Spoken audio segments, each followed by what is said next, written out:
Hello everyone, রন্ধন বিচিত্রায় আপনাদের স্বাগত। আমি সঞ্জনা। আপনারা কেমন আছেন? আমি ভালো আছি। আজকের রেসিপি ভাতের পাঁপড়। এই ভাতগুলো বাসি ভাত, রাত্রের ভাত আমরা সকালে অনেক সময় ফেলে দিই। তো আর এই ভাতগুলো ফেলবো না, এই ভাতগুলো দিয়ে পাঁপড় তৈরি করে নেব। তাহলে চলুন দেখে নিই কীভাবে পাঁপড় তৈরি করছি। প্রথমে এরকম একটা মিক্সচার জার নিচ্ছি।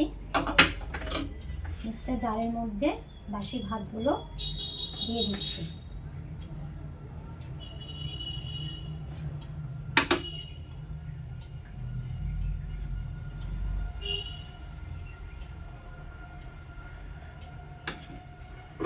এখন সামান্য একটু জল দিচ্ছি।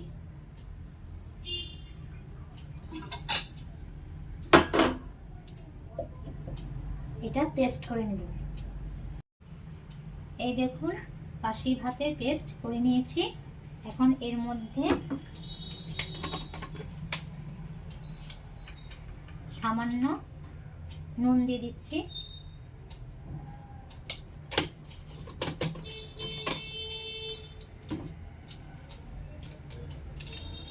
আর দেব ফুড কালার।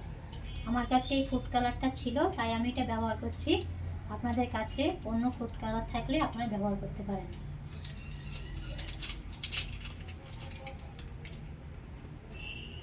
সামান্য একটু দিয়ে দিচ্ছি।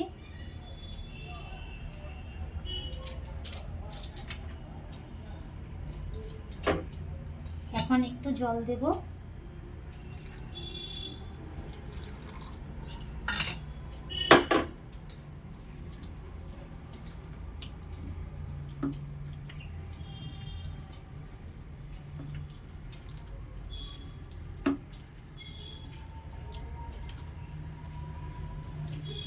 আর একটু জল দেব।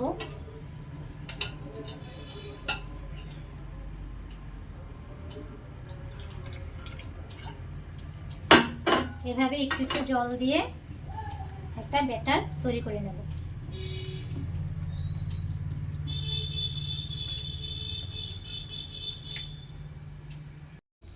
এই দেখুন, ব্যাটারের ঘনত্বটা এরকম হবে।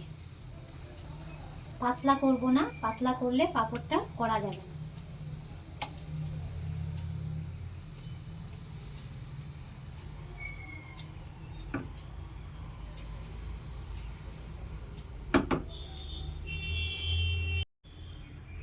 এখানে একটি বড় থালা নিয়েছি পাঁপড়গুলো দেওয়ার জন্য। আর নিয়েছি একটা ক্যারি।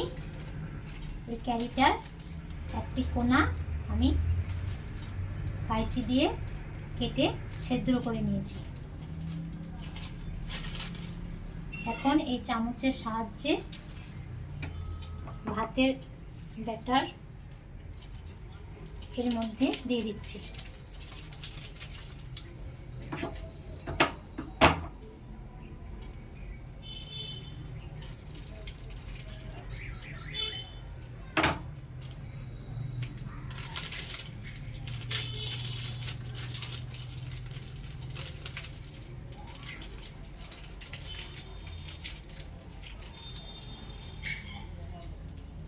এখন এইভাবে ছোট ছোট আকারে পাঁপড়গুলো দিয়ে নেব।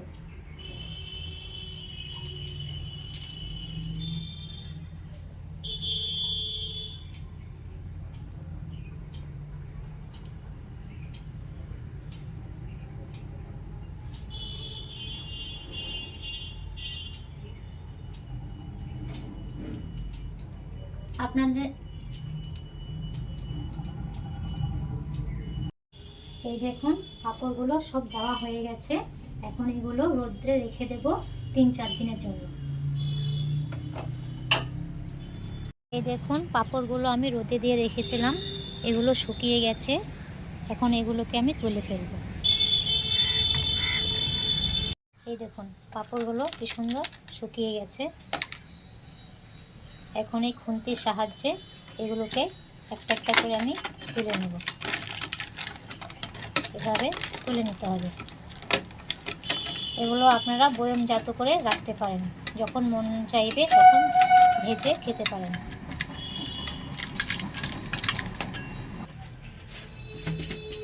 এই কৌটোতে রেখেছিলাম ফুড কালার, ইয়েলো কালার দিয়ে যে পাঁপড়টা করেছিলাম সেই পাঁপড়টা। আমি এইভাবে পাঁপড়গুলো শুকিয়ে কৌটোতে রেখে দিয়েছি। আপনারা বাড়িতে পাঁপড়গুলো তৈরি করে রোদে শুকিয়ে এভাবে কৌটোতে করে রেখে দেবেন, অনেক দিন থাকবে, নষ্ট হবে না, যখন মন চাইবে তখন ভেজে খাবেন। এখন আমি পাঁপড়গুলো ভেজে দেখাচ্ছি। ফুড কালার দিয়ে আমি পাঁপড়টা করে গেছিলাম, ইয়েলো ফুড কালার দিয়ে, সেটা কিছুটা ভেজে দেখাচ্ছি।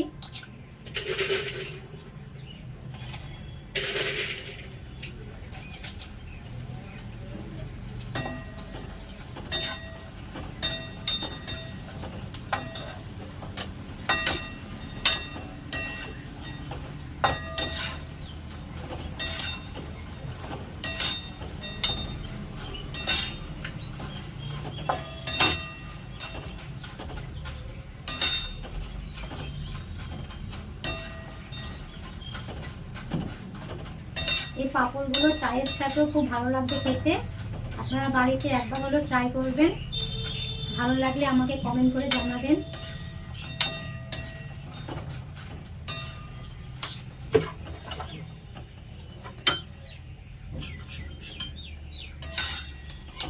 বর্ষার সময় এই পাঁপড়গুলো ভেজে বাড়িতে খেতে পারেন।